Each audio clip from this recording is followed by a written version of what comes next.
Welcome to Studio D on the campus of the University of Oklahoma. This is Sooner Sports Pad. And now, here's your host, Madeline Roberts. Hello, Sooner Nation, and welcome to Sooner Sports Pad. I'm your host, Madeline Roberts, alongside my fantastic co-analysts, Kenneth, Adair, and Carson. We also have a fantastic live studio audience with us this evening. Guys, who do we have in there? Yes, we do. A fantastic studio audience is an understatement. We have members from the Scandal crew with us here tonight. Great crowd. Yeah. Fabulous crowd. Hey, that's not all. We also have members of the OU baseball team, Devon, Perez, and my high school classmate, Lane Ramsey. Yes, we do. So, nice. Well, later on in Face-Off, Kenneth and I will debate who our MVPs from Saturday were. Big Saturday, and I got the privilege to speak to two of Prentice Gautt's former teammates, and they talked about the legacy he left here at the University of Oklahoma. Well, the Sooner football team kept its playoff aspirations alive on Saturday in a huge come-from-behind win over Kansas State. In Manhattan, Kansas, the Wildcats went up 21-7 early in the second quarter on an Alex Delton rushing touchdown and led 21-10 at the half. The third quarter, though, was all Sooners as Baker Mayfield got his turn for a rushing touchdown and Austin Seibert kicked a field goal to make it 21-20 Wildcats. Mayfield rushed for another one at the beginning of the fourth and found Dimitri Flowers for the two-point conversion before Delton returned the favor with his own TD to tie the game at 28. But ultimately, the difference in the game was Rodney Anderson, who had both a receiving and a rushing touchdown later in the fourth to seal the win for the Sooners and bring them to 6-1 on the season. Kenneth, what did you see from the offense on Saturday from the Sooners? I finally get to talk about the offense. I've been doing the defense this entire year, so I'm happy. Good for you. But they got off to a rough start in this game, something we're not used to seeing from them, especially this year alone. But they went into halftime. Lincoln Riley said a couple of things. Orlando Brown said a couple of things, and then Baker Mayfield said, leave it all on the field, leave no doubt. And they did just that in the second half. You see Baker right there doing it on his feet. We're used to seeing him through the air, but he did it on his feet for a lot of this game. And then he went to guys like Michael Jones and Marquise Brown, like you saw there, who had spectacular games, but we can't get enough of how he ran the football. He did an absolute astounding job. I mean, he was incredible. But like I said, Marquise Brown, Michael Jones, not the guys you're expecting to see, but they stepped up. And then Rodney Anderson had a big game. I'll talk a lot about him a little bit later. But like I said, 410 passing yards all for Baker, 209 rushing yards, 70 plus from Baker, and then 619 total yards. This was a spectacular second half, the second best second half overall for the season. So positive outlook from the K-State game. On the defensive side of the ball, though, a little bit of a shaky start, like you mentioned, but a win is a win in Manhattan. Yes, it is. And especially, those are hard to come by in Manhattan. Yeah, they are. Mike Stoops' squad, I think, really played a lot better than people think. You know, they gave up 316 yards in the first half. That's about 9.6 yards per play. In the second half, they allowed just 96 yards, about 4.2 yards per play. Yeah, huge turnaround. Also, Kansas State rushed for 256 yards on 24 carries in the first half. Second half, flipped the script. Just 12 rushing yards in the second half. So despite what everybody has been talking about the past couple weeks, second half Saturday night, OU's defense stepped up big when they needed to. You know, personally, I think that fans prefer OU to have a better second half than they do first half because It's not about how you start, it's about how you finish, right? Exactly. It's true. Carson, one of the guys who stepped up on the defense was Obo Okoronkwo, and earlier today, Sooner Sports Pad's Reagan Ledbetter caught up with Obo to talk about Saturday's dub. We came with our hair on fire, you know. We were getting off blocks. There was guys beating double teams. We played a lot different than first half. For the first time in 4 years, you guys had 4 straight games decided by single digits. Is that more your guys' play or just the strength of the Big 12 this year? Yeah, there's a lot of teams this year who are playing really well. You know, Iowa State's playing really well. Kansas State, they're always a good, well-coached team. We're not worried about winning by a possession. You know, winning is winning. There's no such thing as an ugly win. As long as we keep winning, we'll be fine. You guys are about to face 3 top passing teams. What are some areas you guys need to focus in on when you're facing teams that pass the ball as well as they do? Just having really tight coverage and getting a good pass rush, you know, because we just got to affect the rhythm of these quarterbacks. There's a lot of good quarterbacks in the Big 12 right now, a lot of good offenses. We just got to disrupt their rhythm. Last year was a rough one in Lubbock for both defenses. What do you guys got to do to make sure that does not happen again here in Norman? We just got to start early, get off the field on third down. Last year we did a good job of getting the third down, but we didn't do a good job of getting off, so we're going to really emphasize that this year. And how do you feel about playing your first night game here in Norman on Saturday? We've been waiting on it. We've been really waiting on it. We're ready to come play in front of the fans at night. Hopefully it's a 7 o'clock kickoff, if I'm correct. I'm sure the fans will enjoy that a bit more. So, yeah, we're ready for it. Thanks, Elbo. Turning our attention to some other OU sports, Kenneth, give us an update on OU's soccer team. Well, OU football team was not the only team to take down a Kansas State Wildcat this past weekend. The Oklahoma Sooners soccer team got that win they have been looking for such a long time now, and they did it in a similar fashion.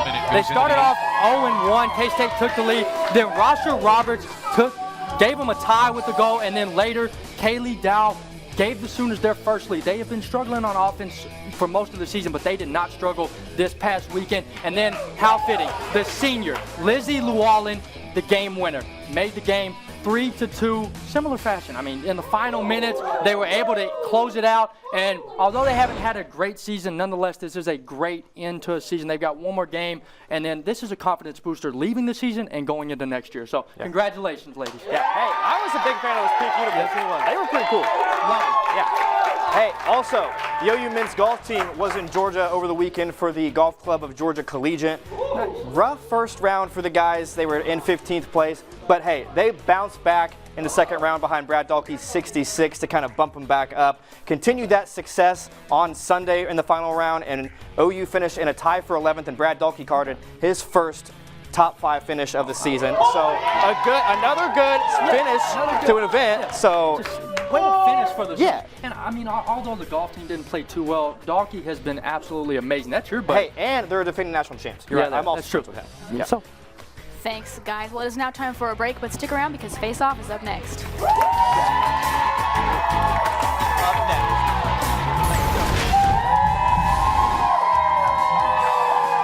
back to Sooner Sports Pad. It is now time for these guys to face off against each other. Guys, first off, who are your MVPs for the week? Okay, this was probably my easiest MVP pick all year. The guy who dominated the game for the Oklahoma Sooners, the guy that we've been waiting for to step up all season, Rodney Anderson. He had a spectacular game. We waited for him. He's been injured multiple times. Then he came out and he played like this. Against Texas, we saw bits and pieces of how well he could play. And then Kansas State's the type of team, they're so physical, it's either put up or shut up. And he put up big, had an incredible game. I mean, it was just so amazing to watch. 2 touchdowns, one of those being receiving, the one you see right here, big touch. Look at the lead, just so athletic. And then he had the final rushing touchdown, 22 yards to put the victory on the Sooners side of the field. 147 rushing yards on 19 carries, 30 receiving yards, both career highs. And like I said, those 2 touchdowns, I mean, how can you not make him your MVP? Another running back playing another great game. Well, I'll tell you how, because that wouldn't have happened if it wasn't for my guy, Caleb Kelly, on the defense. Big time performance from him. We also could have said Baker Mayfield. Yeah, he was phenomenal, as he always is. We got to keep the offense deep. But, exactly, yeah. Second half, Caleb Kelly was phenomenal. Kansas State had it figured out on the ground in the first half, but Caleb Kelly and the defense flipped the script in the second half. Kelly had 8 solo tackles and 9 total, including a tackle for loss. He had one of his better games of the year, and he stepped up when OU needed him in the second half. And I think if it wasn't for him and that defense, OU wouldn't have won that game. That linebacker core is so good. Kenneth Murray, Emmanuel Bill, even Obo, and Caleb they're Kelly. young for the most part. And that's what you need to worry about for future references. Exactly. All right, guys. Well, Zach has a question for the both of you. Yeah. Who was your pick to win the World Series? You know, this was a tough pick for me. Being from Dallas, it's hard, but I have to go with the Houston Astros. I have to. They were the #1 batting team in the league, and they continued staying hot throughout the playoffs. On the other side, the Dodgers are the best pitching team, but they slack when it comes to hitting, and I think which team is played better on their worst side of the field, whether it's pitching or batting. I think Houston's a better pitching team than the Dodgers are at batting. And that's just how I feel. And they played better competition. The Dodgers played the Cubs, who have been streaky all year, and the Diamondbacks. Haha, are you kidding? And then whereas at the Astros have faced the Yankees, then you got the Yankees and the Red Sox. But the Cubs were streaky all season. And so with me, and when you're following a guy like Jose Altuve, why can't you? I mean, you just have to love the guy, and you have to love this team, and you have to have all the confidence in the world. They played so well. Why not? I'll give my pick here in a sec, but I want to note something really interesting. Oklahoma doesn't have an MLB team in the World Series, or at all for that matter. But this game is going to have a ton of Oklahoma City ties, because the Houston Astros used to be the minor league or the major league team for the OKC Redhawks. Yes, they now the LA Dodgers are the major league team for the OKC Dodgers. Yeah. Bunch of guys playing in the World Series did play in Oklahoma City at one time. So I am going to stick with the current major league affiliate, the LA Dodgers. I think that they had one of the best regular seasons in recent memory. They had that, they were at one point 40 games above 500. Yeah. That's hard to do. And I think if they can emulate that part of their season for this series, I think that they're going to win it easy. Wow. Fair enough. Okay, guys. Show me your viral videos. Oh, this is good. Yeah, it is good. I think we're going to compete here. All right, now last week I talked about a former Sooner running back. This week I'm going to keep the trend going, but I'm going to talk about a former Sooner wide receiver, and Kenny Stills, who plays for the Miami Dolphins right now. He had probably one of the best catches of the season. Goes up and gets it, bobbles it a couple times, and yes. Now the ref didn't agree. He thought it was incomplete. They had to review it, and even the cornerback's like, yeah, just come back, take it back to the line. But if we go over a few replays, watch. Gets it, okay, then loses a couple bobbles, finally spins around a little bit, keeps his feet in bounds, and makes the catch. Now, if that's not impressive, I mean, just look at the focus. It's just absolutely beautiful. If you're not impressed with that, then you just don't like football. That's what made him a great Sooner, and that's what makes him a nice Dolphin. He's got some OU DNA, that's for sure. Yes, he does. But I'm going to go on the other side. I'm going to go football. I'm not a big soccer guy, but after I saw this play last night, I thought this is perfect for viral videos. Check it out. So it goes off the crossbar, right? Okay. And the goalie's celebrating, yeah, I got it, woo! But wait, it ain't over till it's over, all right? It bounces back in the goal, and everyone goes crazy. I've never seen anything like that. And so I think from the reaction of the crowd, I think I've got a pretty good shot to win this. You saw how disappointed the kicker was, and then the goalie's so happy, and then it all of a sudden he looks so defeated. Yes, but then he just looks up, hey, check it out, I scored. He tried to make it back. It just did not work. That's the best goal I've ever seen. That was a great definitely a phenomenal goal. Well, it is now time to vote for the winner of Face Off. Cheer the loudest for who you think won. Give it up if you think the winner was Kenneth. Yeah! Come on! Come on! Yeah! Yeah! Yeah! Woo! Yeah, Will. Yeah. How about Carson? Yeah! I need some more volume. I'm not going to win this. Come on. Kenneth, I think you're undefeated. That's another win for Kenneth. I can't believe it. It's now time for another break. But when we come back, we'll hear about a former Sooner who broke barriers in the 50s. Stay with us. Special thanks to our Cornerstone Television partners, Chesapeake Energy, Riverwind Resort, Anheuser-Busch, OU Outreach, and OU Medicine. Welcome back. In 1956, the great Bud Wilkinson and several influential African-American community leaders teamed up to bring Prentice Gautt to OU's campus. And as Kenneth Adair tells us, in 57, Gautt took the field as the first ever black man to wear the crimson and cream. I respect him for it. You know, that's easy to be colorblind when you respect people. I see a red helmet. I see a white jersey. I see a football player. And from where I sit, I don't see a color at all. To me, it was no problem. The man they're referring to is Prentice Gautt, an athlete who did more than just play football at OU, but also broke the color line here back in 1957. We'd heard about him. We had been told that he may come to Oklahoma. And I think he was an All-American high school football player at Douglas, and also a smart guy. We were told that he was going to be a pre-med major. So we're not talking about the ordinary guy. Not your normal football player by any means. Gautt was a guy that many in the community wanted to see on the field and believed that OU football needed something new.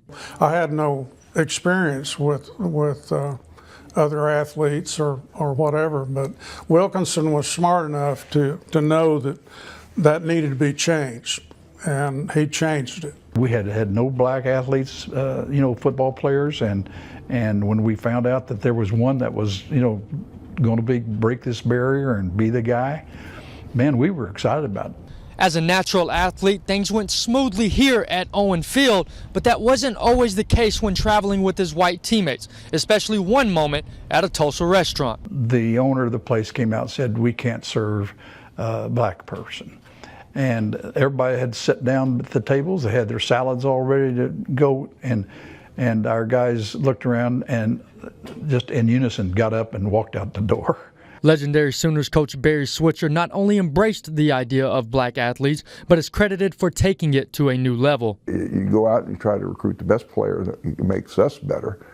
And regardless of what position they play, quarterback, running back, defensive tackle, they make it damn to me. And I told my staff that's the way I'm going to approach it. And they need to coach for someone else if they didn't have that same philosophy as I did. Although there were athletes at OU before Prentice, everyone knew that he was the guy that could make an impact. I think there were a couple other black athletes that actually might a year before didn't play, couldn't break the color line because they be the ones that did because they weren't good enough to play. And Prentice was. I don't think they could have found a better one. I really don't. And it was important that they found the right one.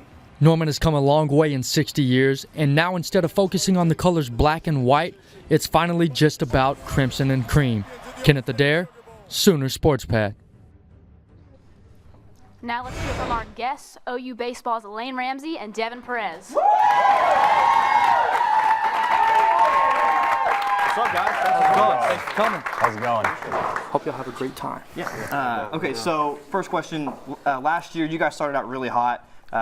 Were ranked pretty high in the polls and then didn't finish the way you wanted to. What's your mentality this season as you try to get back to where you were at the beginning of last year?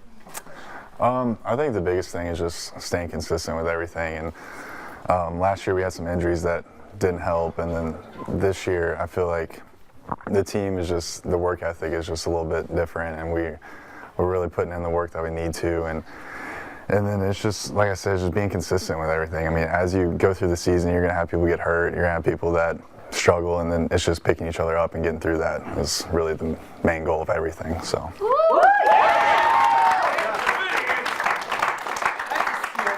I think our biggest thing coming back, being a pitcher myself, him as well, is every person that started a single game last year is coming back this year.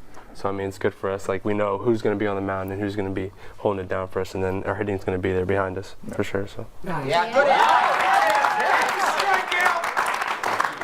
Like you said, a lot of guys are coming back, a lot of maturity. Mm-hmm. So what are you telling some of the new guys on the team? A lot of the new guys, they're all studs in high school, so they all have confidence. They all came in and were really confident. That's the thing that we could tell, I think, with this class is that a lot of the arms are really good. A lot of the bats are really good too, and so I feel like they're going to definitely be able to hold their own weight, and that's a big thing. Is, I mean, like I said earlier, I mean, you have injuries, you have things that happen during the season, and having young guys that are good and able to pick up the slack is a really big thing.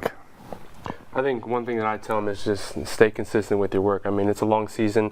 A lot of injuries happen, not to jinx anybody, but I mean, it does happen. Like last year, we lost our first baseman, one of our best hitters, Austin O'Brien, and we had to put people over there that hadn't played first base all year. So, I mean, if you just stay consistent and wait for your turn, it'll come.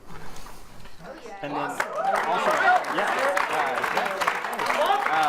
you guys have a new coach this year, Skip Johnson. He was with you guys last year as well, but what have you seen from him that kind of excites you about this year? Skip's energy is amazing. I mean, that's the one thing I could tell last year, even whenever he came in as a pitching coach, was just his energy that he brings to the field every single day is unbelievable. And you can tell he really cares. I mean, every player he cares about, he loves you, and that's the thing, him caring so much just makes you want to do the best that you can, and for yourself, for him, and for your team. And so that's one thing, and it's just, Skip's been unbelievable for this program, and I think it's just going to keep going.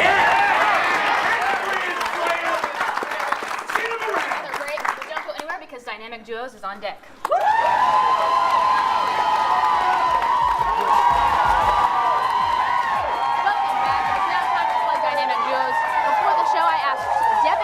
questions about himself, and now his teammate Lane will attempt to answer them. Lane, how do you think you're going to do? I think I'm going to do well. I think I know Dev pretty well, so I'm excited about it. Liking the confidence. Let's see. Question number 1. Who is Devon's favorite opponent to beat? Is it A, Texas, B, Baylor, C, TCU, or D, Oklahoma State? Oklahoma State! That's tough. He had a friend on TCU last year, and I feel like it might be TCU. I'm going to go with him. All right, let's see.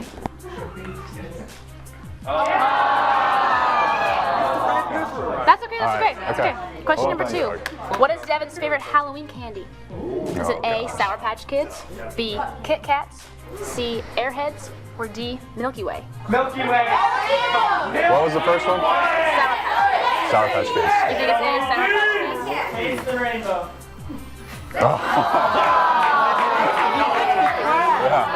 That's okay, that's okay. All right.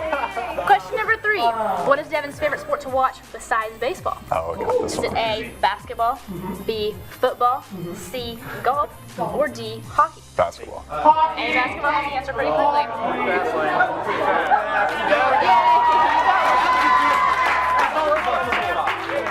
Question number 4. If he could play another position in baseball, what would he play? A, center fielder, B, shortstop, C, catcher, or D, first baseman? Center field. Center field? Yeah. Center field. Last question. What is his dream vacation spot? A, Jamaica, B, Greece, C, the Bahamas, or D, Puerto Rico? Show me Bahamas! He goes to Puerto Rico all the time, so I don't think it's Puerto Rico. It is Puerto Rico.